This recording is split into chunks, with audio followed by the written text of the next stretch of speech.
This afternoon mga kapatid, tayo po ay papasok po sa isang paksa of what we call in theology, eschatology. Ang pag-aaral po ng terminong eschatology simply means ang pag-aaral patungkol po sa mga huling araw. That is what the term eschatology means, the study of last days or the study of end-time events. Now, natutunan ho natin kung bakit po sinasabi po ng Biblia in 1 John, why we should not love the world. If there is something that God hates in regards to the word love, it is love for the world. Natutunan ho natin last Sunday that there are several reasons kung bakit inuutos po ng Biblia, wag po natin ibigin ang mundo. Primarily, two things ang nabanggit po dito. Sabi po sa talatang 15, huwag ninyong ibigin ang mundo o ang mga makabundong bagay sapagkat ang umiibig sa mga ito ay hindi umiibig sa Ama.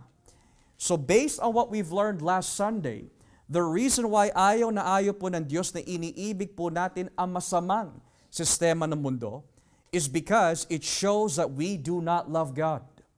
Sabi nga po ng Biblia sa Santiago, that if any man is a friend of the world, he is an enemy of God.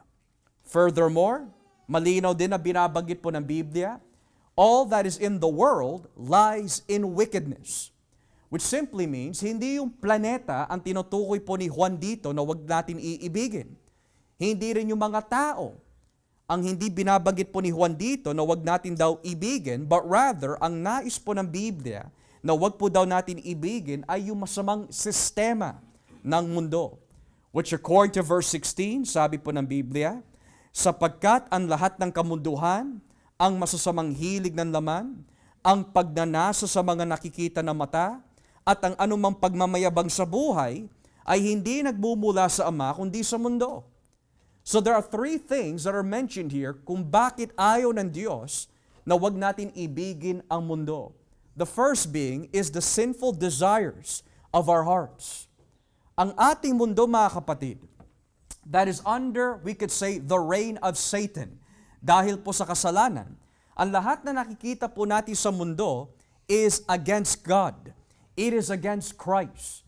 Lahat na nakikita po natin sa mundo in the context of the system is simply a distraction to keep your hearts and your minds away from God. Lahat ng ating nakikita on the cell phones, on television, on our iPads, laptops, lahat. Ang gawain po ng kaaway is to distract the church away from God. Kaya napakalino na binabanggit po ng Biblia, huwag natin iibigin mga kapatid ang mundo because it will distract your heart and your love for Christ. At ang sino man magmamahal sa mundo, sabi ng Biblia, hindi tayo umiibig sa Diyos. Kahit na sabihin ho natin with tears, mahal natin ang Diyos. Pero ayaw natin tulungan ang ating mga sarili na supilin at to discipline ang ating mga kahinaan. No matter what tears we give, no matter how many times we say we love Christ. Pero kung hindi natin tutulungan ang ating mga sarili to discipline at sanayin ang ating mga sarili to not submit to the distractions of the world, sabi ng Biblia, ang umiibig sa mga ito ay hindi umiibig sa Ama. So the first reason why hindi dapat natin ibigin ang mundo, dahil ang umiibig sa mundo ay hindi talaga nagmamahal sa Diyos. At ang ikalawang rason kung bakit po sinabi ng Biblia wag natin ibigin ang mundo, ay makikita po sa talatang 17, verse 17. Ang mundo at lahat ng bagay dito na hinahangad ng tao ay mawawala. Ngunit ang taong sumusunod sa kalooban ng Diyos ay mabubuhay magpakailanman. Which simply means everything that is desired in this world, mga kapatid, was never meant to be eternal, kundi temporal. Mismo si Kristo ang nagsabi, huwag kayong mag-iipon ng anumang bagay dito sa mundo. Nang ibig sabihin, huwag kayong magre-rely sa kayamanan dito sa mundo sapagkat balang araw, mawawala din yan. Sapagkat ang ating mga kayamanan dito po sa mundo ay nananakawan, nabubulok, kinakalawang. Pero sabi po ni Kristo, mag-invest tayo sa Kanya. Mag-invest tayo sa Kanyang kaharian, kung saan walang nakanakaw doon, kung saan hindi kinakalawang si Kristo. So when the Bible says, wag natin ibigin ang mundo, it's because ang taong naghahangad sa mga bagay dito sa mundo ay mawawala. Walang isang katiting na damit, kotse, bahay o pera ang madadala ho natin sa hukay. Even then, mga kapatid, the greatest assurance of the Christian church ay hindi magtiwala sa mga bagay dito sa mundo na one day lilipas. Kundi the greatest assurance of the Christian church ay magtiwala kay Kristo dahil mayaman ka man o mahirap, pagdating sa kabilang buhay, secured ang ating kaluluwa mula from the wrath of God. Yan ang isang bagay na hindi magagawa ng pera. Pera can secure you in this life to a certain degree, pero hindi kanyang ililigtas o ang pamilya mo mula sa galit ng Diyos. Walang magagawa ang pera pagdating po sa araw ng paghuhukom. Walang taong kayang iligtas ng pera on the day of the great white throne judgment. Kaya sabi ng Biblia, ang lahat ng hinahangad ng tao dito sa mundo ay mawawala. Pero ang taong sumusunod sa kalooban ng Diyos ay mabubuhay magpakailanman. Sa araw po ng bagong langit at bagong lupa, the greatest assurance of the church ay si Jesus at ang Ama at ang Banal na Espiritu. Lahat ng ating former life dito sa mundo ay hindi makakapasok, mga kapatid, sa new heaven, new earth. So the foolishness ng mga tao na naghahangad po na yumaman, ang mga tao naghahangad magkaroon po ng security in this life, ang foolishness ng mga taong nag-seeking for pleasures and desires dito sa mundo. Sinasabi na po mismo ng Biblia, ang lahat ng hinahangad ng tao dito sa mundo, balang araw, ay mawawala. Kaya naman, nagbigay po ng ikalawang babala with great encouragement si Juan. He now takes us in regards about yung tinatawag the theology and doctrine of the Antichrist. Sabi po niya dito sa talatang 18, mga anak, malapit na ang mga huling araw. Dear children, this is the last hour. The word last hour has different interpretations within the Christian church. Some believe that the word last hour simply means yung mga huling araw bago ma-exterminate ang planeta natin.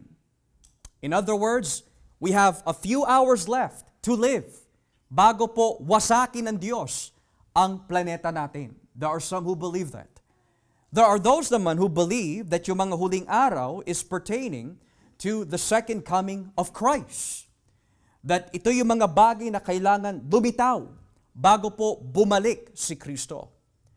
And there are those who take the words last days or last hours to simply mean, ito yung mga bagay na kailangan lumitaw bago bumalik si Kristo at upang patayin po niya ang lahat ng mga hindi mananampalataya. But in order for us to understand this, alamin muna po natin kung kailan po nagsimula ang huling araw. Kasi marami ho nagtuturo, wala pa ho tayo sa huling araw dahil wala pang masyadong earthquakes to a certain degree, wala pa tayo nakikita mga blood moons every day, at hindi pa nagbabagsakan ng mga meteorites every day. Kaya wala pa tayo sa huling araw. Meron naman nagtuturo that nasa huling araw na tayo because of our technology. Pasama na ng pasama. O dahil may mga gera, wars, and rumors of wars. Therefore, malapit na daw tayo sa mga huling araw. Pero sa Biblia, nagsimula ho ang huling araw at the coming of Jesus Christ ayon po dito sa Hebreo, Kapitulo 1. Basahin po natin dito sa Hebreo, Kapitulo 1, talatang 1. Ang katanungan ho, kailan po nagsimula ang huling araw? Hebrews chapter 1, beginning at verse 1. Look at what the Bible says. Noong una, nangusap ang Diyos sa mga ninuno natin sa iba't ibang panahon at paraan sa pamagitan po ng mga propeta. Verse 2, ngunit nitong mga huling araw, nangusap sa atin sa pamagitan ng kanyang anak, sa pamagitan niya, nilikha ng Diyos ang salibutan, at siya rin ang pinili niyang magmay-ari ng lahat ng bagay. In English, in the past, referring to the Old Testament, in the past, God spoke to our ancestors through the prophets at many times in various ways. Ito po ay tumutukoy sa mga lumang tipan na propeta. Nangusap po ang Diyos sa pamagitan po nila, sa pamagitan po ng iba-ibang klaseng paraan. Halimbawa, panaginip, pangitain, theophany, nang ibig sabihin, God personally appeared to them either in the form of an angel or in the form of a human being. Pero sabi po sa verse 2, but in these last days, ngunit nitong mga huling araw, nangusap siya sa atin sa pamagitan ng kanyang anak. Na sa madaling salita, mga kapatid, kailan po nagsimula ang mga huling araw? Hindi po nagsimula ang huling araw nung dumating ang Y2K. Hindi nagsimula po ang mga huling araw nung nagkaroon po ng maraming mga lindol all over the world. Hindi rin po nagsimula ang mga huling araw because of what Hamas is doing to Israel as we speak. Nagsimula po ang huling araw nung dumating si Kristo, namatay si Kristo, at bumalik sa langit si Kristo. Nung sinabi po ng Biblia, all authority has been given in heaven and on earth to me, doon na ho nagsimula ang mga huling araw. Sa Biblia, kapag sinabi po yung words, last days, this is what it simply means. Ito po yung mga bagay na kailangan maganap bago bumalik si Kristo, bago bumalik ang Ama, at bago po bumalik at maitatag yung tinatawag po na bagong langit at bagong lupa. So when Jesus Christ came the first time, sa kanyang pagkamatay, muling pagkabuhay, hanggang sa kanyang pag-akyat sa langit, nagsimula na yung tinatawag na huling araw. Now minsan, nakakarinig din po tayo, Pastor, kung nasa huling araw na ho tayo, and we are now under that phase of the last days, then bakit po for 2,000 years, kung tayo po ay nasa huling araw na, hindi pa bumabalik si Kristo? And that is a valid question. Biro niyo po si Pablo, kapag binasa niyo po ang unang Tesalonica, ikalawang Tesalonica, ang mga taga-Tesalonica, inaabangan na po nila ang pagbabalik ni Kristo. Pati na rin po ang mga alagad. During the times of the book of Acts, inaabangan na po nila ang pagbabalik ni Kristo. 2,000 years na nakalipas na, hindi pa bumabalik si Kristo. And the question might be, why? Turn with me sa ikalawang Pedro, kapitulo 3. Ikalawang Pedro, 2 Peter, chapter 3. 2 Peter, chapter 3. And let us begin here, mga kapatid, in verse 8. Ikalawang Pedro, kapitulo 3, talatang 8. 2 Peter, chapter 3, verse 8. Sabi po ng Biblia, ngunit, huwag sana ninyong kakalimutan, mga minamahal, na sa Panginoon, walang pinagkaiba ang isang araw sa 1,000 taon. Para sa Kanya, ang mga ito ay pareho lang. Verse 9, hindi nagpapabaya ang Panginoon sa pagtupad sa pangako niya, gaya ng inaakala ng ilan. Ang totoo, binibigyan lang niya ng pagkakataong magsisi ang lahat sa mga kasalanan nila, dahil ayaw niyang mapahamak ang sinuman. So notice this, mula nang banggitin po ng mga ngaral ng Hebrews, mula nang banggitin po nila Pablo na babalik ang Panginoon bilang isang magnanakaw o parang isang magnanakaw sa gabi, 2,000 years have passed. And those who doubt Bible prophecy would tell you, hindi totoo ang Biblia dahil sinabi ng mga alagad, sinabi ni Kristo na babalik siya, pero 2,000 years na nakalipas, hindi pa siya bumabalik. And yet sabi po ni Pedro, may mga nakaharap po si Pedro na mga false teachers. Pinagdududahan po nila ang pangako ng Diyos. Sinasabi po nila sa mga ibang kapatiran, ang tagal naman dumating ng Panginoon mo. 30 years na lumipas, 40 years na lumipas, hindi pa siya bumabalik. And yet Peter says, hindi nakakalimutan ng Diyos ang kanyang pangako. Ang isang araw sa Panginoon ay parang 1,000 taon. It is not to mean one day is literally 1,000 years sa Diyos, kundi sabi ng Biblia, ang isang araw sa Diyos ay parang. Ginamit po yung salitang parang dahil hinalintunat po ang 1,000 years to a long period of time. Dahil po sa panahon po nila Pedro at ni Paul, kapag sinabi niyo po 1,000 taon, metaphorically, this means a very long period of time. Now, it's interesting kasi, bakit nga po ba hindi pa bumabalik ang Panginoon? Because sinasabi po ng Biblia, dahil binibigyan po niya ng pagkakataon magsisi ang lahat sa kanilang mga kasalanan. Now, here's another question.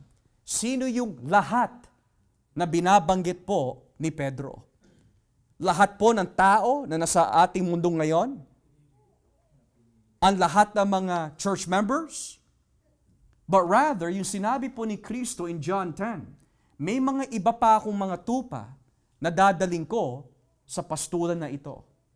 Nang ibig sabihin, may mga pinili pa ang Diyos na maaari ngayon ay mga Muslim, na maaari ngayon mga Katolikong Romano, na maaari po ngayon mga atheists, agnostics, Jehovah Witness.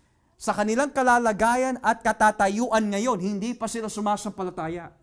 Pero kapag yung mga yan bilang mga pinili ng Diyos ay naliwanagan, nabuksan, iaalis po sila ni Kristo sa maling reliyon at dadalhin po sila sa tamang doktrina.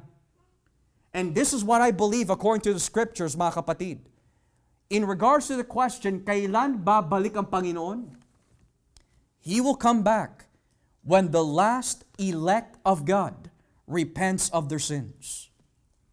Ang pinakahuling pinili ng Diyos, kapag yan ay nagsisi, babalik na si Kristo.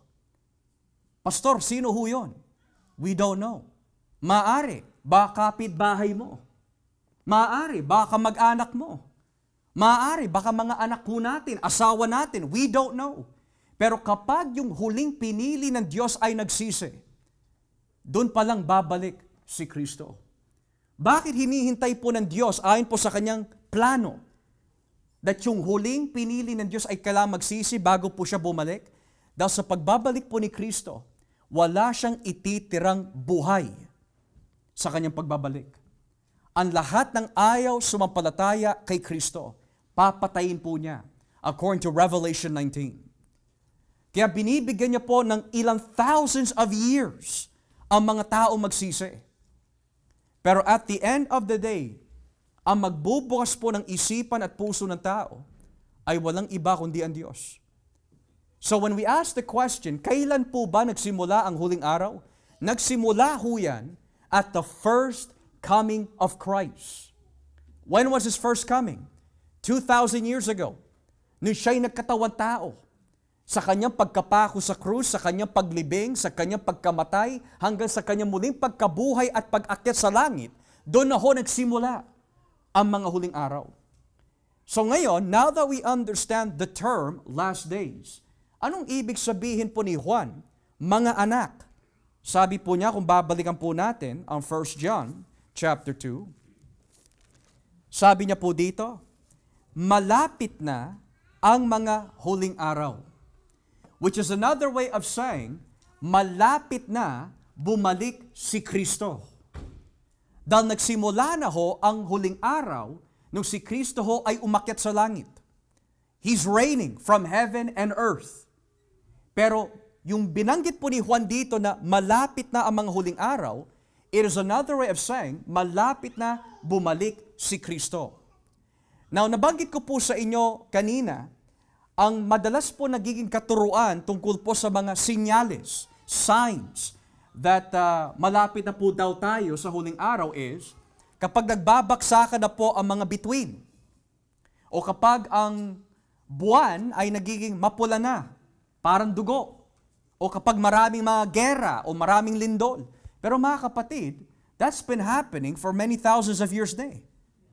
There's been earthquakes all over the place. Kapag pinag-aralan po ang Laodicea in ancient times, kaya po nawasak ang lugar po na yon is because of an earthquake. Furthermore, when it comes sa red blood moon, that's also happened several times as well in history. Minsan, nasasabi din po ng tao, dahil sinabi ni Kristo sa Mateo 24, magbabaksakan ng mga bituin, yan na, may mga meteorites na. Babalik na si Kristo. Hindi ho. Kapag sinabi ho natin magbabaksakan po ang mga bituin, it is not to be taken as literal. Kapag sinabi po yung salitang between, scientifically, a star is bigger than the planet. Tulad po ng sun ho natin, ang araw. Our sun, mga kapatid, is technically a star to our planet. Now, kung gagawin po natin literal na magbabaksakan ng mga bituin, hindi kakasya ho ang mga bituin na yan. Dahil ang isang bituin ay mas malaki pa kaysa sa ating araw or sun. So scientifically, that's not what Jesus is saying. And although hindi dapat natin maging basihan ng science for interpretation, but nonetheless, yung ibig sabihin po ni Kristo, magbabaksakan ang bituin simply means this, sa kanyang pagbabalik. Cosmologically, mga kapatid, which means in space, time, makikita ng buong mundo the power and glory of Christ. It will shake the heavens. At hindi na talaga magdududa ang tao na ito nga ay si Kristo. Sapagkat sa panahon po na yon, sabi po ni Kristo, marami magsasabi that here's the Christ, there is the Christ. Pero mismo si Kristo ang nagsabi, kapag nagbabaksakan na ang bituin, which is another way of saying, the heavens will be shaken. Hindi mo na pagdududahan pa that this is in fact the Lord Jesus Christ na bumalik. So now, what then constitutes the last days? Ano yung mga signs na nasa huling araw na ho tayo? Unang-una, malapit na ang pagdating ng Antikristo. Ngayon pa lang ay marami ng Antikristo. Kaya alam natin na tayo ho ay nasa mga huling araw. You have heard that the Antichrist, singular, is coming. Even now many Antichrists, plural, have come. This is how we know it is the last hour. Ang ginamit po dito are two Greek words that represent two different groups. Number one, nung sinabi po ni Juan, malapit na ang pagdating ng Antikristo, ito po ay nagmula sa Griego na Antikristos, referring to a singular person. Pero yung binanggit po niya kanina in the next couple of sentences or words, kaya alam natin tayo ay nasa huling araw sapagkat ngayon pa lang ay marami ng mga Antikristo. Which here, Antikristoi ang ginamit. Now the question might be, what is the word Antichrist when used in the Bible? Ang salitang Antichrist or Antikristos, mga kapatid, ay makikita lamang sa mga liham ni Juan. You will not find the word Antichrist in Revelation. You will not find the word Antichrist in the book of Daniel. You will not find the word Antichrist in Matthew 24, Mark 13, Luke 21. You will not find the word Antichrist in any of those passages, kundi lamang in 1 John and 2 John. Only two books, 1 John and 2 John. Bagamat makikita natin ang gagawin ng Antikristo in Revelation, at ang kanyang gagawin in the book of Daniel, at ang kanyang gagawin in 2 Thessalonians, Pero yung salitang at terminong Antikristo ay ginamit lamang in 1 John and 2 John. Now sabi po ni Juan dito, we are in the last days dahil malapit na ang pagdating ng Antikristo. This means there is a literal Antichrist na darating. Now, I will explain mamaya kung ano po yung naging teoridad ng mga other Reformed commentators patungkol po sa salitang Antikristo. Ito po ba ay isang literal na tao na napakasama, na parang si Satanas na nagkatawang tao? O ito po ba ay isang organization, institusyon, na talagang kumakalaban sa Diyos? Pero bago ho natin alamin po yung singular na Antikristo, sabi po ni Juan dito, ngayon pa lang ay marami ng Antikristo. Pagdating ang Antikristo, malapit na siya dumating, pero ngayon pa lang marami ng Antikristo? That doesn't make sense. Oh no, beloved, it makes perfect sense.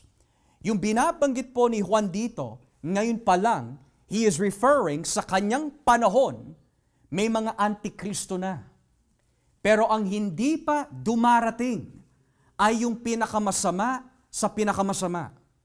Yung we can even say, yung pinaka-evil na person na kung tatawagin, the Antichrist.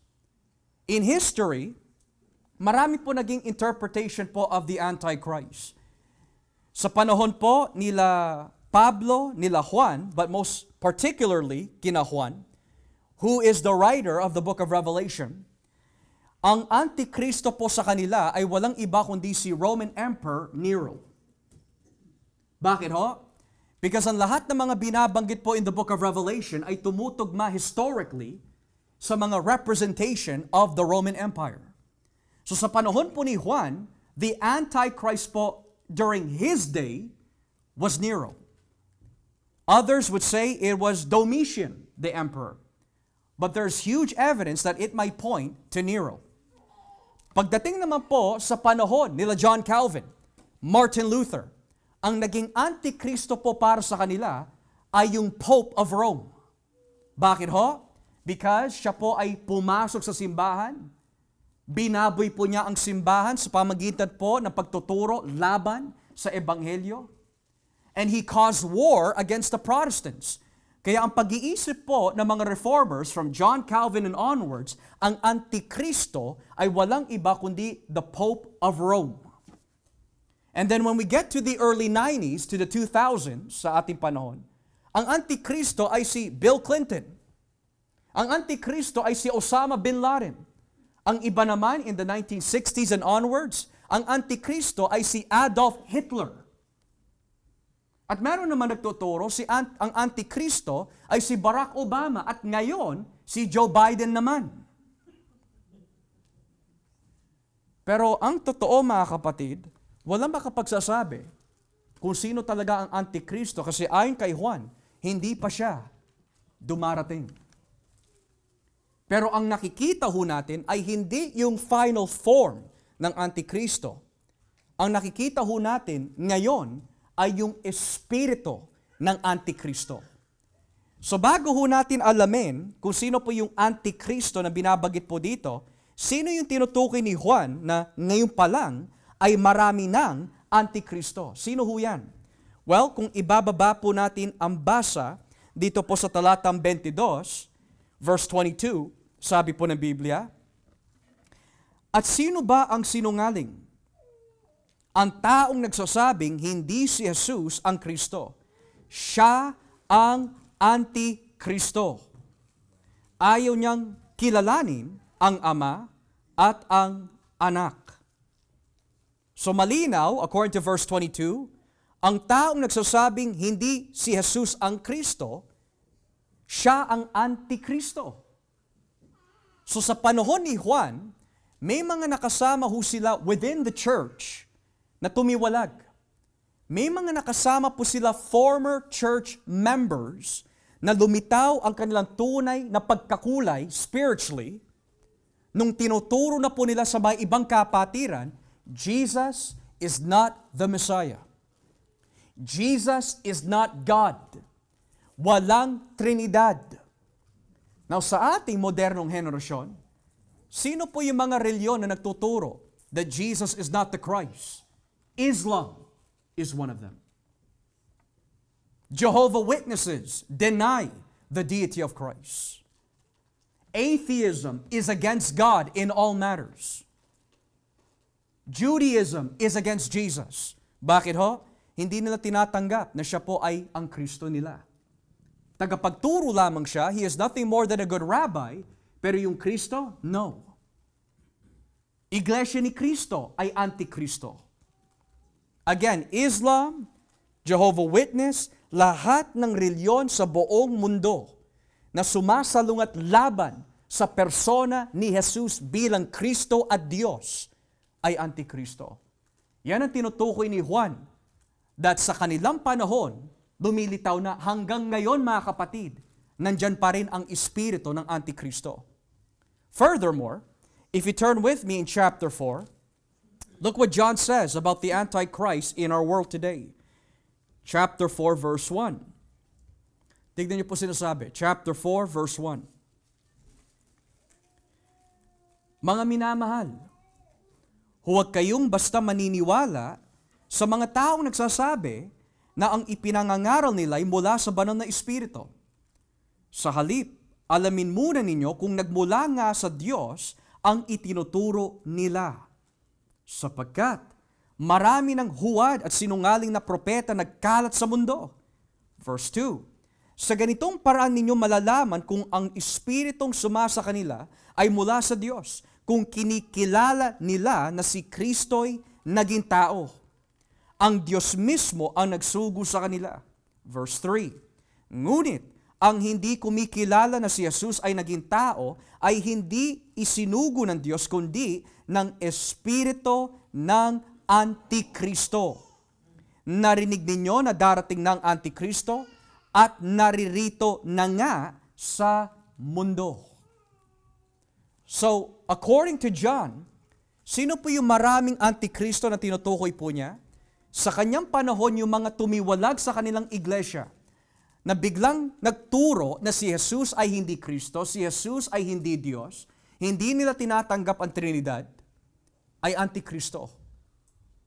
Marami ho sa atin ay maaari. Nahihikayat po sa mga mahuhusay na mga ngaral. Bahagi na po dito ay si Eli Soriano at yung mga iba pang mga ngaral sa Tagalog o Pilipinong kultura in the church. Pero mag-iingat ho tayo mga kapatid. Bakit po?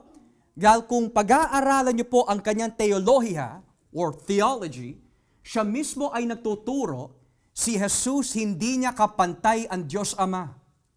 Pangalawa, ang Espiritu Santo ay hindi Diyos at hindi niya sinasamba ang Espiritu Santo. Pangatlo, ang tao ay maliligtas sa pamagitan ng mabubuting gawa. Pero ang tao, kapag hindi ho tayo nag-ingat sa anumang mga ngaral na ating pinapakinggan, minsan nadadala ho tayo sa husay. Si Satanas ay mahusay, mangaral. Kaya nga nadaya po niya si Eva eh. Ang mga kumalaban kina Pablo, na kung tawagin mga super apostles, nadala ang mga taga-Korinto at kinalaban nila si Pablo. Ang tao ho ay hindi nadadala dahil hindi mahusay ang kanilang pinapakinggan. Nadadala ang tao dahil sa husay ng pananalita. Kaya nga sabi po ni Juan bago ho tayo sumampalataya at manalig sa mensahe ng isang tao, subukan mo muna sila. Test them. How do you know if Joel Osteen is teaching right? You test them according to the Bible.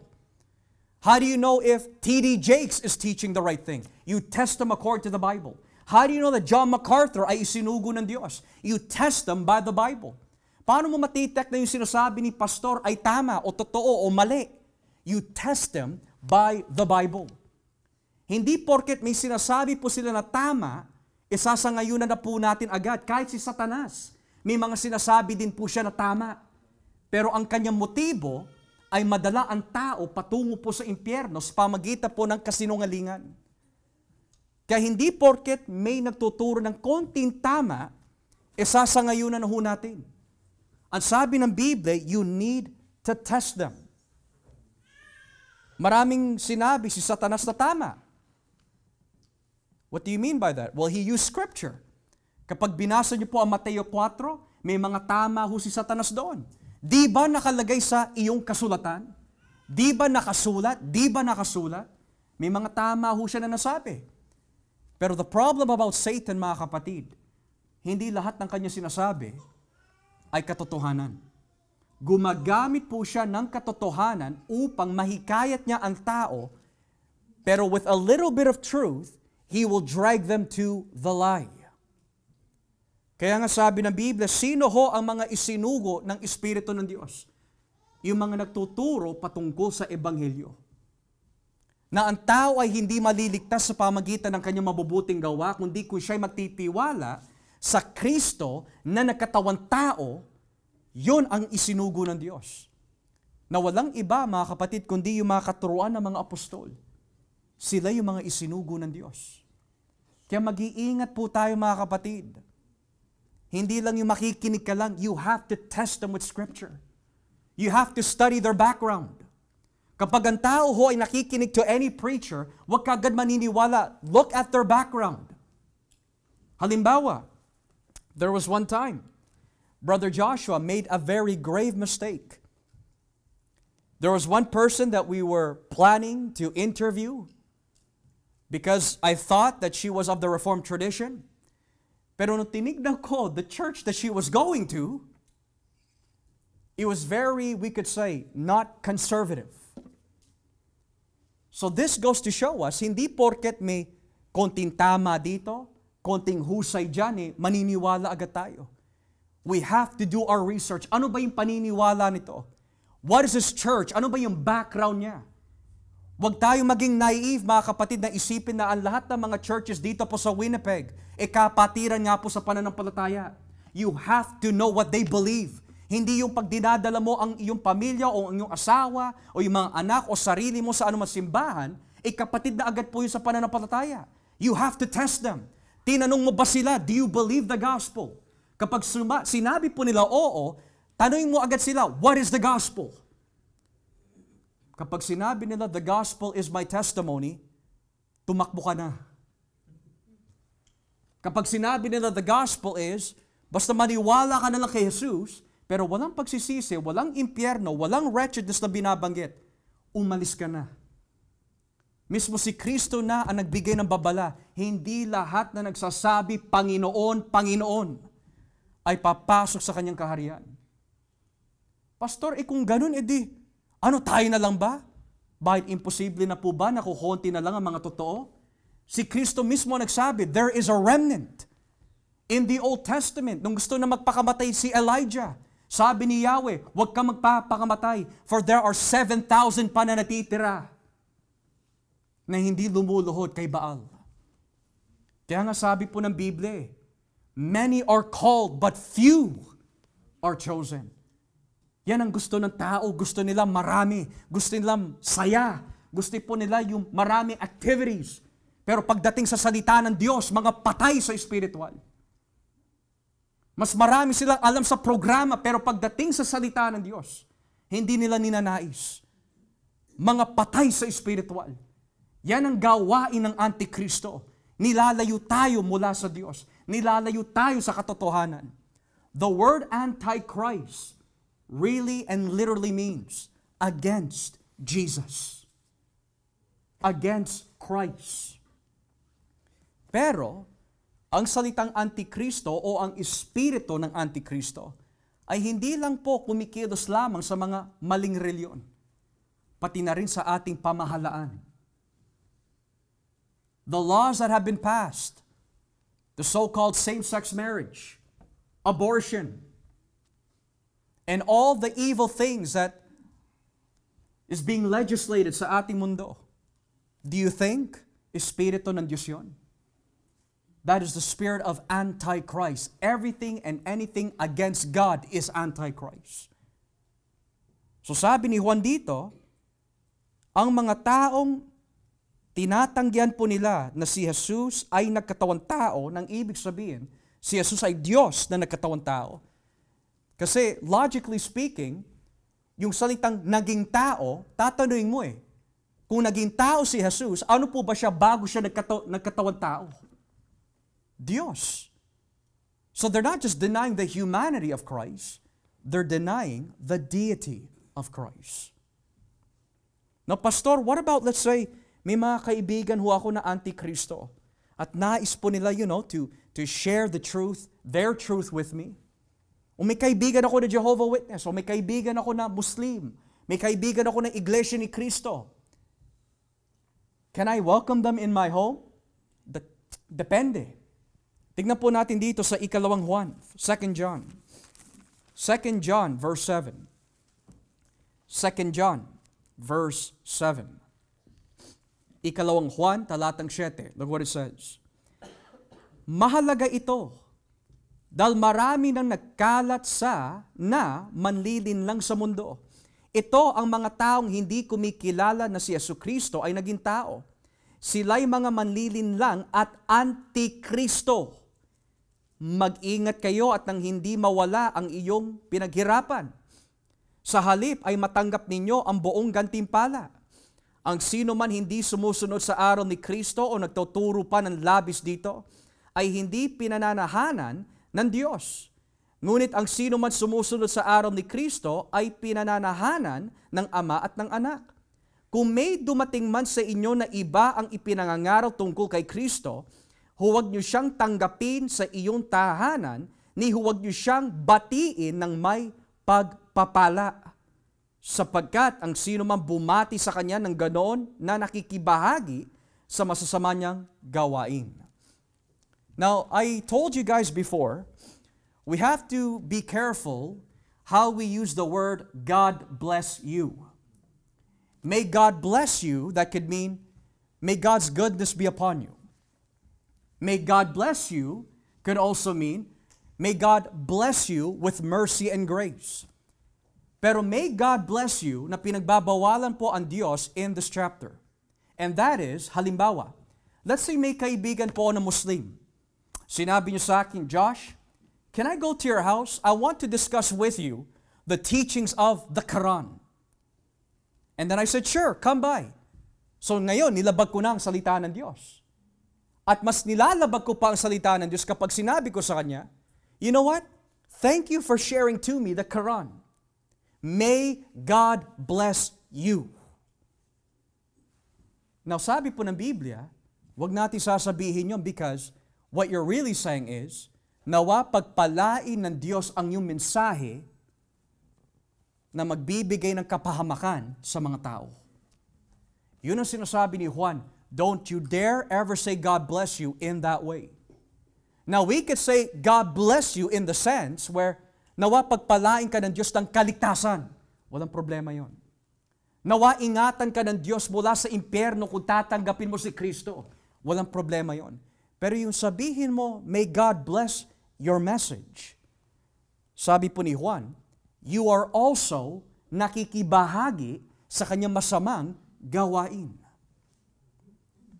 Kaya nga, ang usong-uso po ngayon, mga kapatid, yung tinatawag na interfaith fellowship.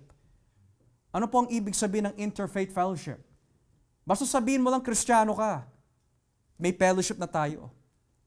May isa na hindi naniniwala sa Trinidad, may isa naman naniniwala sa Trinidad, kaya alam may kapantayan, o may pamantayan po sila, there's different ranks.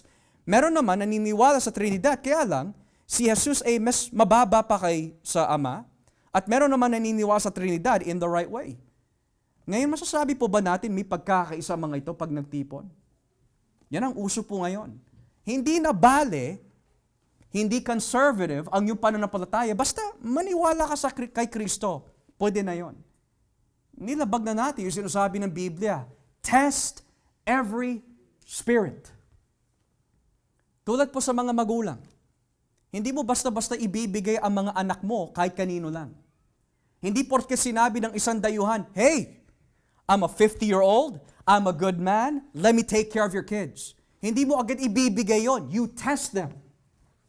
You do a background check.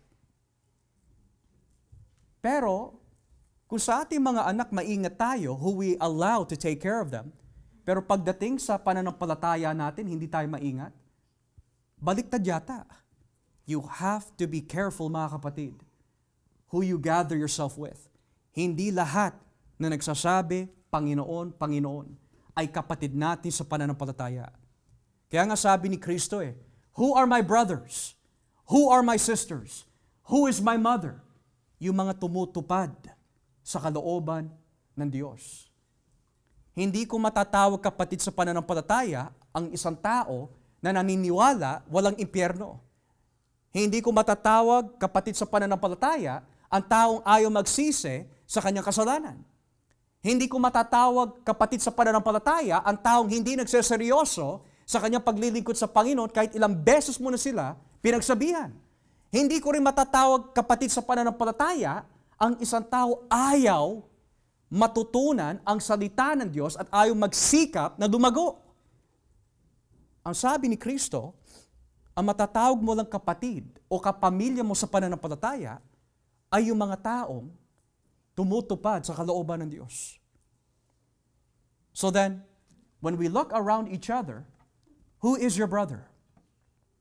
Who is your sister? Sabi ni Juan, hindi nating kapatid yung mga ito dahil mga antikristo sila. Antikristo. So now that we understand yung espiritu ng antikristo, ang lahat, whether it's government or whether it's religion, ang lahat na kumakalaban sa ebanghelyo is automatically antichrist. Automatic. Now the second question is, this is the most controversial, sino yung antikristo na darating?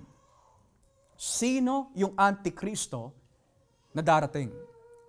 May mga nagtuturo, ang antikristo ay dumating na pero hindi pa siya nagpapakita. Maari, ipinanganak siya ngayon, pero hindi pa siya talaga nagpapakilala. Meron naman nagtuturo ang antikristo, ayon po sa mga nabanggit ko po sa inyo kanina, ay si Barack Obama, si Joe Biden, etc., etc. Pero in order to identify in the most accurate way that we can kung sino po ang antikristo, kailangan muna po natin tignan yung kanyang gagawin. Kasi hindi pa pwede na kapag may ginawa lang isang masamang bagay, ang isang tao baka siya na yung antikristo na binabanggit ni Juan. No, there are descriptions na kailangan tumugma sa Biblia to be able to identify kung sino po ang antikristo. So, syempre, hindi tayo magsisimula sa bagong tipan. Magsisimula tayo sa lumang tipan. Dito po tayo sa aklat ng Daniel, Kapitulo 11. Daniel chapter 11. The question is, who is this Antichrist na binabanggit po ng Biblia? Daniel chapter 11, talatang 35. Daniel chapter 11, verse 35. Ito po ang sinasabi ng salita po ng Diyos. Uusigin ang ilang nakaunawa ng katotohanan upang maging dalisay at malinis ang kanilang mga buhay hanggang sa dumating ang katapusan na darating sa takdang panahon. Verse 36, gagawin ng hari ng hilaga ang anumang gusto niyang gawin. Ituturing niyang higit ang kanyang sarili kesa sa sino mang Diyos. At hahamakin niya ang Diyos na higit kesa sa lahat ng Diyos. Magtatagumpay siya hanggang sa panahon na ipakita ng Diyos ang kanyang galit. Dahil kailangan mangyari ang mga bagay na itinakda ng Diyos na dapat mangyari. Hindi niya kikilalanin ang Diyos na kanyang mga ninuno o ang Diyos na mahal na mga babae. Ituturing niyang higit ang kanyang sarili kesa sa mga iyon. Wala siyang pahalagang Diyos maliban sa Diyos na nananalakay ng mga napapanderang bayan. Pararangalan niya ang Diyos na ito na hindi kilala ng kanyang mga ninuno. Hahandugan niya ito ng mga ginto, pilak, mamahaling bato, at ng iba pang mamahaling mga regalo. Lulusubin niya ang pinakamatibay na mga lungsod sa tulong ng Diyos na iyon na hindi kilala ng kanyang mga ninuno. Pararangalan niya ang mga taong mabuti sa kanya sa pamagitan ng pagbibigay sa kanila ng kapangyarihang mamahala sa maraming tao at bibigyan sila ng lupain bilang gantimpala. Now, when studying the book of Daniel, it is known as two things, a historical and prophetical book. Bakit po historical? The book of Daniel, which has 12 chapters, ang pinakatema po nito ay maipakita ng Diyos ang kanyang pagkilos throughout world history. Makikita ho natin from chapter 7 all the way to chapter 9 kung paano po kumikilos ang Panginoon throughout world history sa buhay po ng mga Israelita.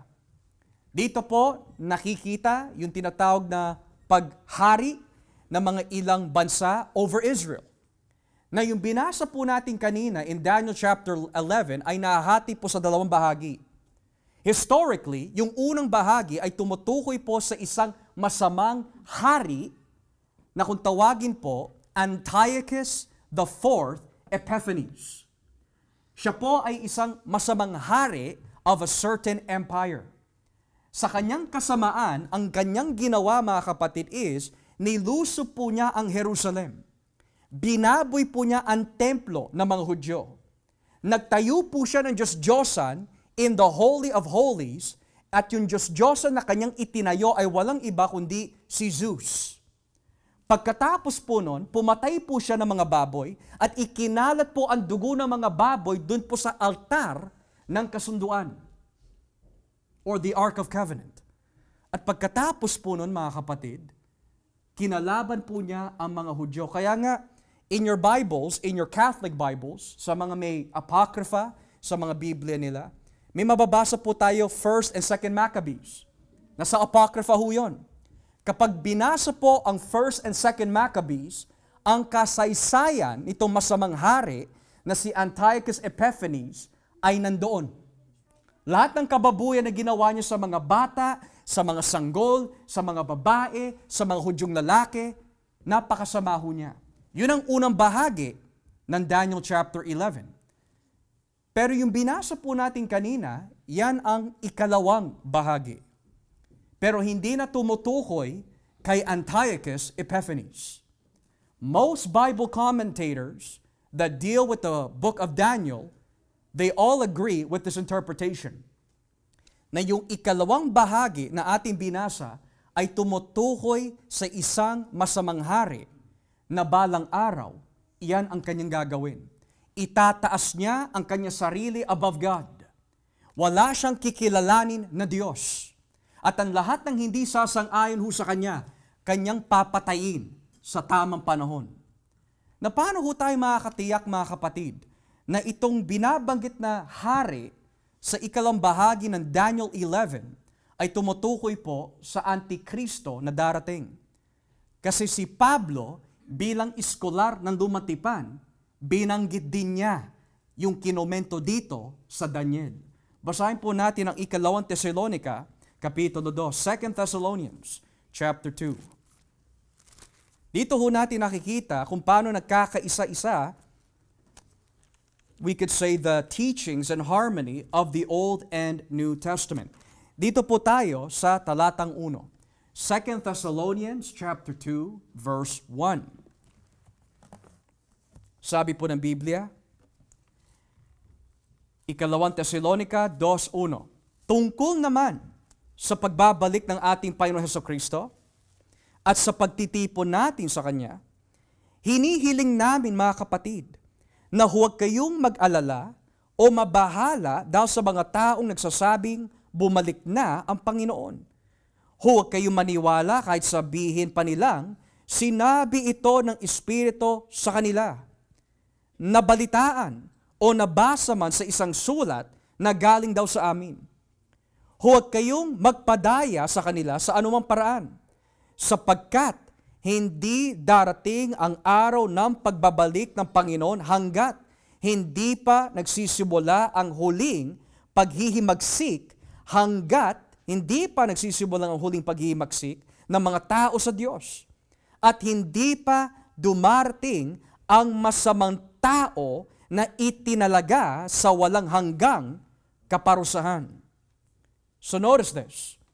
May mga tao ho that were creating a forged letter under the name of Paul. Kasi sa panahon po na ito, may mga umiikot na ng mga sulat na nagmula talaga kay Pablo, at yung mga sulat ho na yan na nagmula kay Pablo ay may tinataglay na otoridad kasi ang mga isinulat ho nila ay kinasihan ng Diyos. Gayunpaman, may mga huwad na propeta na nais po nila dayain ang iglesia, pero hindi nila magawa sa pamagitan lamang ng pangangaral. Ginagamit nila yung pangalan ni Pablo sa isang sulat na may halong maling aral na hindi naman isinulat talaga ni Pablo. So ngayon sabi ni Pablo, kung may mga natatanggap kayo sulat mula sa akin, huwag kayong magpapadaya sapagkat ito yung katunayan sa aking mga sinasabi. Kapag naalis na yung hadlang or the restrainer, then lilitaw na yung masamang tao. So ano po yung gagawin nitong masamang tao o antikristo na kung tawagin? Ayon po sa 2 Thessalonians. Babasahin po natin ang talatang 4. Ito po ang kanyang gagawin. Kakalabanin niya ang lahat ng sinasamba at itinuturing na Diyos ng mga tao. At itataas ang sarili sa lahat ng mga ito. Uupo siya sa loob ng templo ng Diyos at itatanghal ang sarili bilang Diyos. Now let's pause here. Saan ho hinugot ni Pablo yung ganitong klaseng katuruan at kaalaman? Number 1, syempre sa Espiritu Santo. But number 2, pinapaliwanag niya na yung propesiya na binanggit ni Daniel several centuries before ay natutupad na in the New Testament when before Jesus comes, ito yung masamang tao na binabanggit sa Daniel na darating. Sa Daniel 11, binanggit kanina, itong Antikristo, itataas niya ang kanyang sarili above God. Inulit na naman ni Pablo. Yung sinabi ni Daniel, yan din ang gagawin na darating na Antikristo, itataas niya ang kanyang sarili above every God. But here's the tricky interpretation. Anong ibig sabihin in verse 4 na uupo itong Antikristo sa loob ng templo ng Diyos? Now, ngayon, papasok po tayo sa iba't ibang klase ng interpretation pagdating po sa eschatology. So let me give you just a quick survey. Kung ikaw ay naniniwala na babalik po si Kristo bago po dumating ang Great Tribulation, ikaw ay tinatawag sa isang termino, pre-tribulation dispensational rapturist. Which means, Jesus will come back before the tribulation, and there will be 7 years of Great Tribulation, and at the end of the 7 years, Jesus will establish His kingdom in Jerusalem. Yan po yun.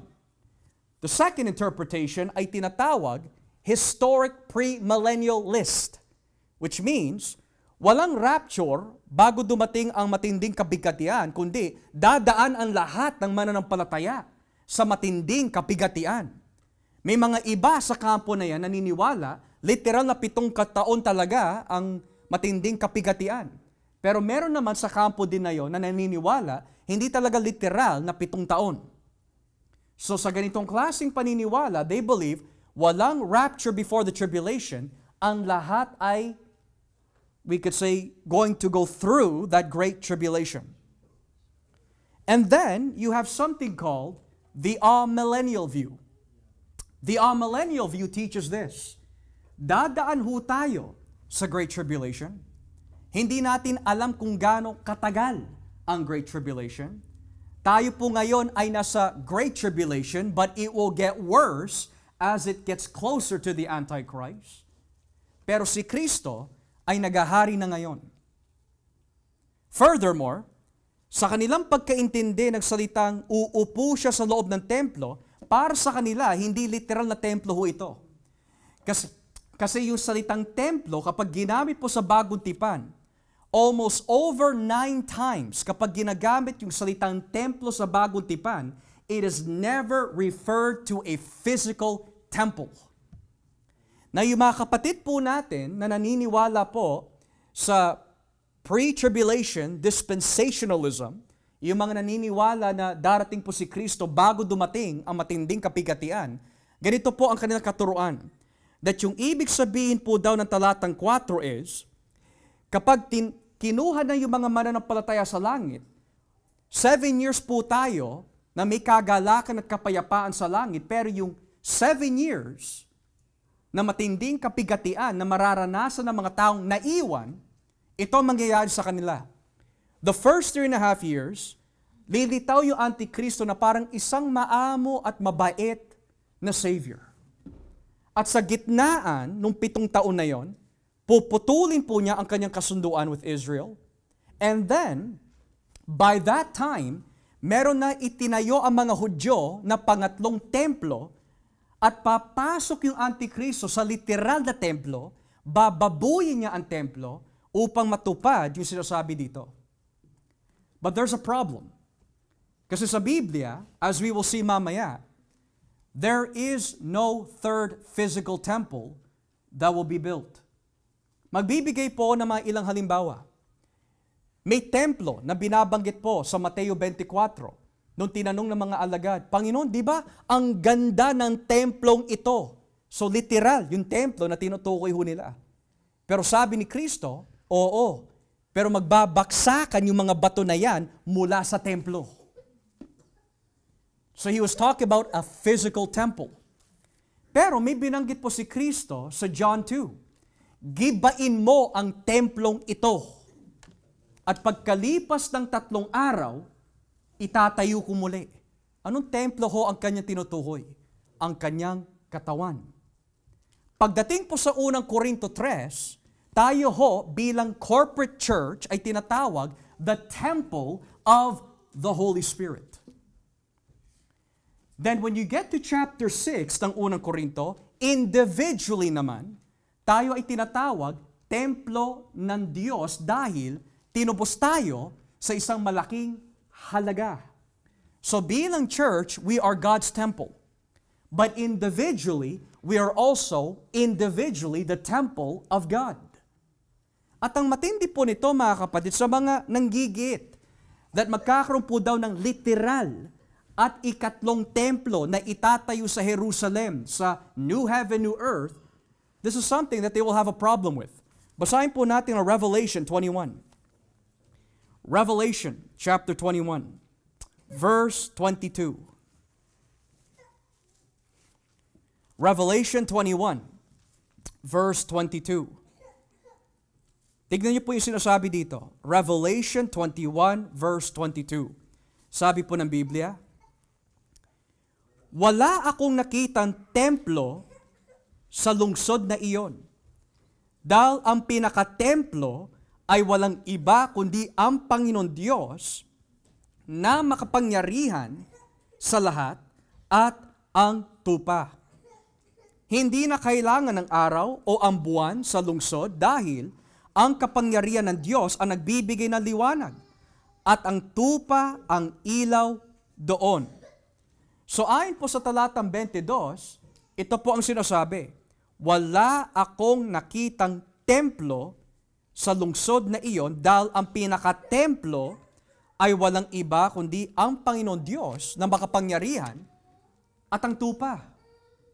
So, yung katuruan that magkakaroon po ng ikatlong templo na itatayo ng mga Hudyo, ayon po dito sa Revelation, walang literal na templo dahil ang tunay na templo ay walang iba kundi ang Diyos at si Jesus.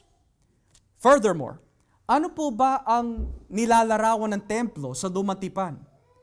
Ang templo, ang nilalarawan po yan ay yung presensya ng Diyos. Pangalawa, ang templo, ang nilalarawan po niyan is the place of worship. Furthermore, ang templo sa Lumang Tipan, ang nilalarawan po niyan is the control and rulership of God. So ngayon, the question now is, pagdating po natin sa Bagong Tipan, saan na ho tumatahan ang presensya ng Diyos sa kanyang kabuuan? Pangalawa, Who do we direct our worship to upang tanggapin ng Diyos ang ating pagsamba? And thirdly, how does God demonstrate He is reigning in what temple? Ang tatlong katanungan po na yan is all focused on Jesus. Nung sinabi po ng Biblia, nagkatawan-tao ang salita at namuhay kasama namin. That word, namuhay kasama namin, in the original, really and literally means, ang presensya ng Diyos ay nag-camp in the body of Jesus. Sa lumang tipan, ang presensya ng Diyos ay bumababa bilang Shekinah glory. Sa bagong tipan, ang kabuuan ng presensya ng Diyos ay na kay Kristo na. And how do we know this? Colosas Kapitulo 2, talata 9. Colosas, Kapitulo 2, talata 9. Colossians, chapter 2, beginning at verse 9. Paano ho natin matitiyak na ang kabuuan ng presensya ng Diyos ay na kay Kristo? Colosas 2:9. Kaya, huwag kayong padadala dahil ang kapuspusan ng Diyos ay nananahan sa katawan ni Kristo. For in Christ all the fullness of the deity lives in bodily form. So now that we understand, mga kapatid, how the word temple is used in the Bible, lalo na po sa bagong tipan, here is the next question. Ang unang katanungan na nais po natin kailangan itanong is, anong ibig sabihin po na uupo ang Antikristo sa loob ng templo ng Diyos? Dahil majority of the time na ginagamit yung salitang templo is not a reference to a literal temple, kundi either the church, si Jesus, or the Trinity, then most Bible commentators interpret this to mean that ayon po sa 2 Tesalonica 2:4, kapag dumitaw ng Antikristo, dadayain niya ang templo ng Diyos na walang iba kundi ang iglesia. Dadayain niya ang iglesia ng Diyos. Kaya nabanggit po ng Biblia, sa araw na iyon, maraming titiwalag sa pananampalataya. Maraming madadaya. Yan ang sinabi po ni Kristo. Even the elect will be deceived. But for the sake of the elect, the time will be shortened. So then, having that said that, ano po mangyayari sa Antikristo pagkatapos po niya gawin ito? Balikan po natin ang 2 Thessalonians. 2 Thessalonians chapter 2. Tignan niyo po yung sinasabi sa talata 9. Or verse 8 para mas malinaw. Verse 8. Ihahayag siya kapag inalis na ang pumipigil, which means ihahayag na ang Antikristo. Ngunit sa pagdating ng Panginoong Hesukristo, papatayin niya ang masamang taong ito sa pamagitan lang ng isang ihip niya.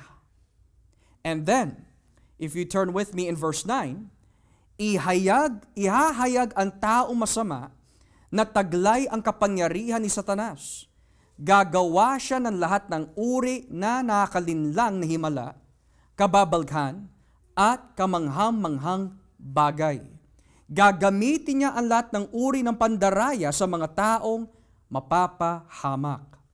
Mapapahamak sila dahil ayaw nilang pahalagaan ang katotohanan makakapagligtas sana sa kanila.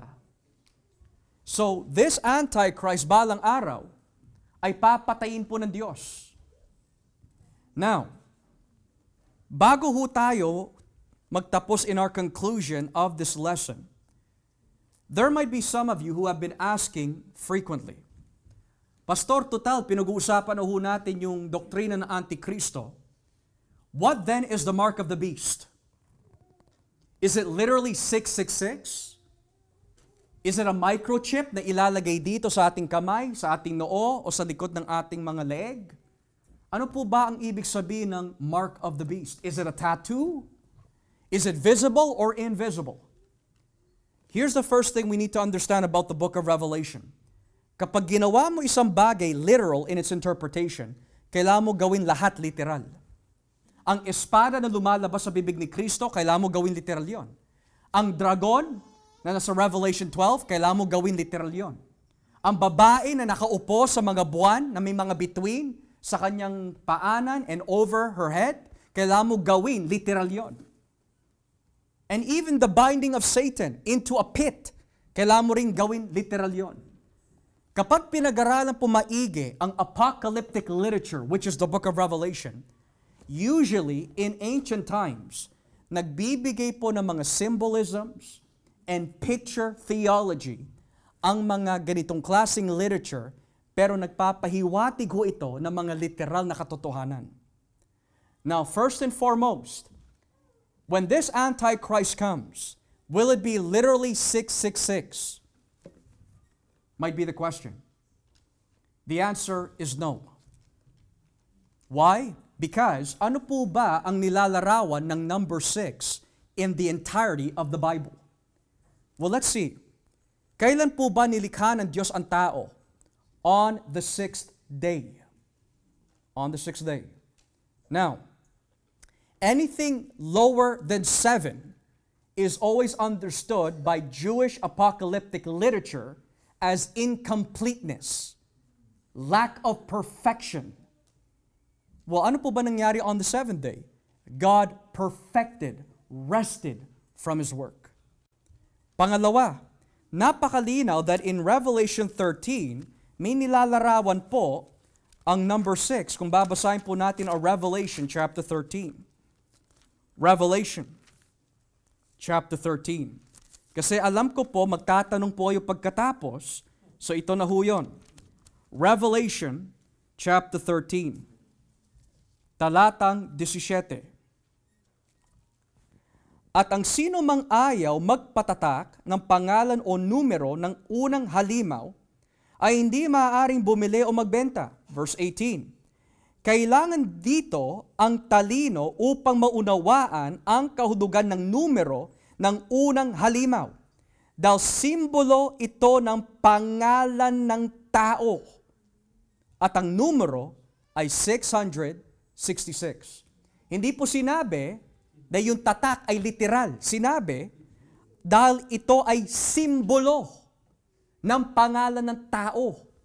So, buray na ho natin yung ganong klaseng interpretation that literal 666 ho ito. Because kung gagawin ho natin literal, exegetically, hindi mo madedepensahan ho ito. Pangalawa, pagdating sa mga sinuunang manuskrito ng Book of Revelation, hindi 666, 616. So mamili ka, 666 o 616? Ang sabi po ng mga critical scholars, ng mga manuskrito, siguro ang yung 616, yun ang kapitbahay ng Antikristo. Hindi ho, mga kapatid. But the question now is, okay, kung ito ay simbolo ng pangalan ng tao, bakit 6 ang ginamit? Naipaliwanag na po kanina, 6 represents humanity. Humanity. Pangalawa, ito po ay simbolo patungkol sa isang tao. Pangatlo, in Jewish times, may ginagamit po sila isang paraan in mathematics to evaluate yung buod ng isang tao according to their name and numerical value. Ito po ay tinatawag gematria. Halimbawa, in Hebrew, if you want to understand yung numerical value ng pangalan ng isang tao, you would calculate each letter of their name. So sabihin na po natin, David. D-V-D. David. Okay? So ang gagawin po ng mga Jewish gematrians, they would say, D equals this, D equals that, D equals this. Now it's interesting kasi kapag binasa niyo po ang aklat ng Mateo 1, di ba nagtataka tayo, bakit napakaraming pangalan?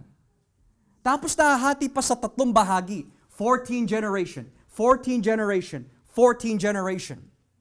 Is because kapag gumamit ka ng gematria, lalo na sa pangalan ni David, it's going to equal up to 14, 14, 14.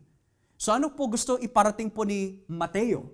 nais niyang iparating na itong Mesiyas na nanggaling sa mga gaytong mga ninuno, siya nga ang anak ni David. Kaya nga binanggit si Jesus, anak ni David, anak ni Abraham.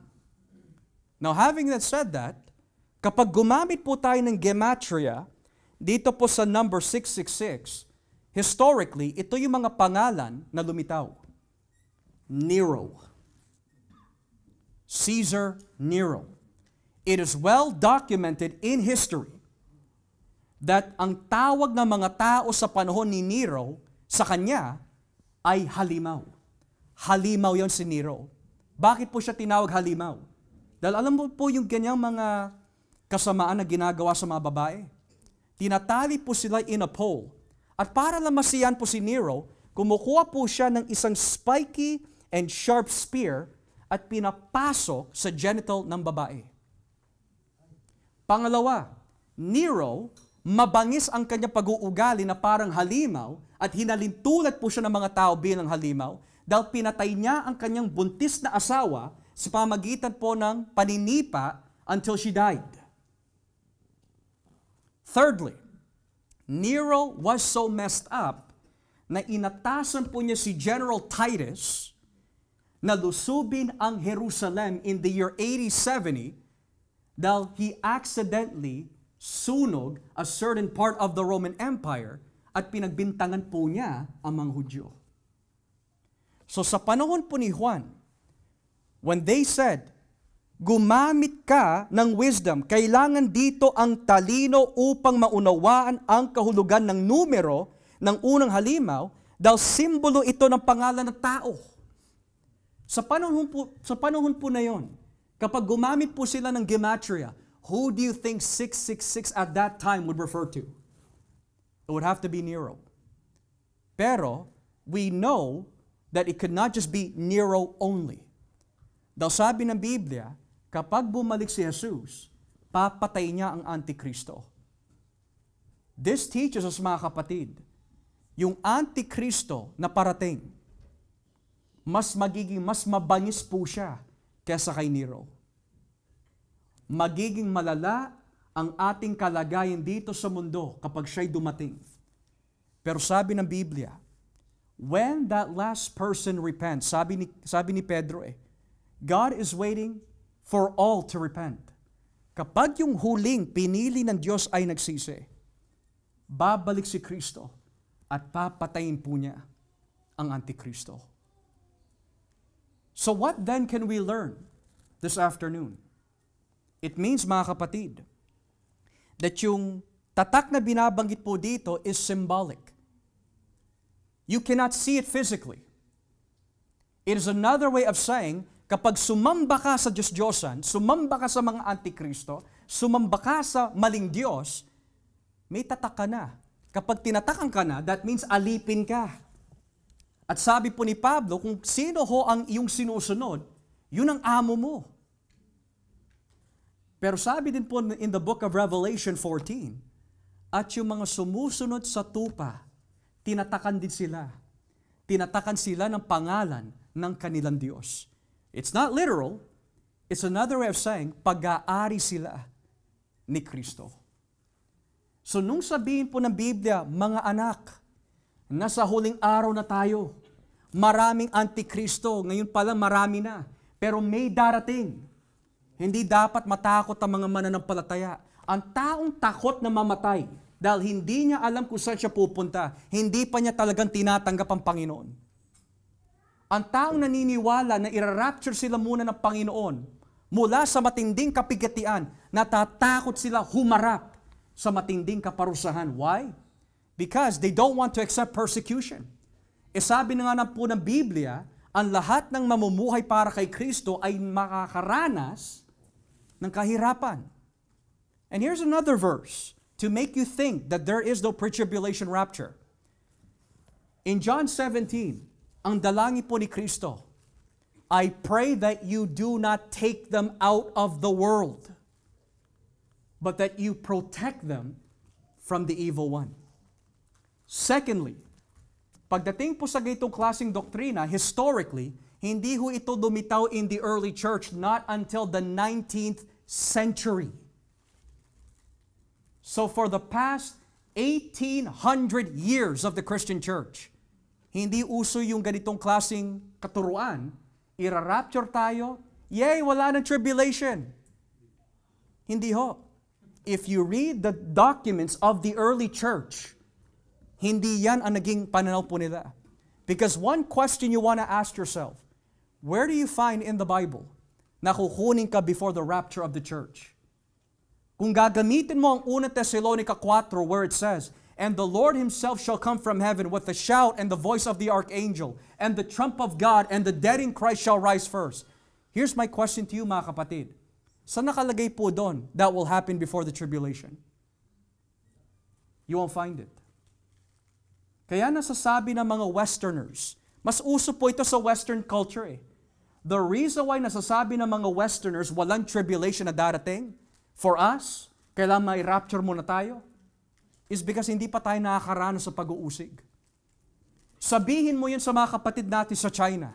Sabihin mo yan sa mga kapatid natin sa Middle East na ngayon pinupugutan ng ulo. Sabihin mo sa kanila, hindi ka makakaranas ng Great Tribulation. Kaya natin nasasabi yon kasi hindi pa tayo pinupugutan ng ulo. Kaya natin nasasabi yun kasi hindi nire-rape ang ating mga anak ng Antikristo. Kaya nasasabi natin yun dahil hindi pa tayo kinukulong lahat for the sake of the gospel. Pero subukan natin sabihin yun sa mga kapatid natin in other parts of the world. Yun po ay nakakalungkot. Kung si Kristo po ay inusig, you think tayo pa kaya makakalusot tayo sa pag-uusig? Kung si Kristo ay nakaranas ng tribulation in His time, tayo pa kaya? Sabi nga po ng Biblia, the servant is not better than his Lord. As the servant will experience what his Lord experienced, mas lalo na ang lahat ng sasampalataya kay Kristo. But then again, kung sino po ang tama sa interpretation po na ito, one thing is for certain, mga kapatid. Whether there be a tribulation, or whether there be a pre-tribulation rapture, o dadaan tayo sa tribulation, ito ang importante eh. Na kay Kristo po ba tayo? Kahit na sabihin natin, hindi ako makakaranas ng Great Tribulation. Pero kung hindi mo tinanggap si Kristo, hindi mo maiiwasan ang impyerno. Naiwasan mo ngayong Great Tribulation, pero hindi mo maiiwasan ang impyerno. O kahit nasabihin natin, dadaan tayo sa matinding kapigatian. Pero kung hindi mo pa tinatanggap si Kristo, impyerno pa rin ang ating baksak. So ang pinaka-importante ho dito is not to understand who the Antichrist is, but who Jesus is. You can learn about the Antichrist, go on ahead, but he will not save you. We need to know who the Christ is. At sinabi na po ni Pedro, you are the Christ, the Son of the living God. As we pray.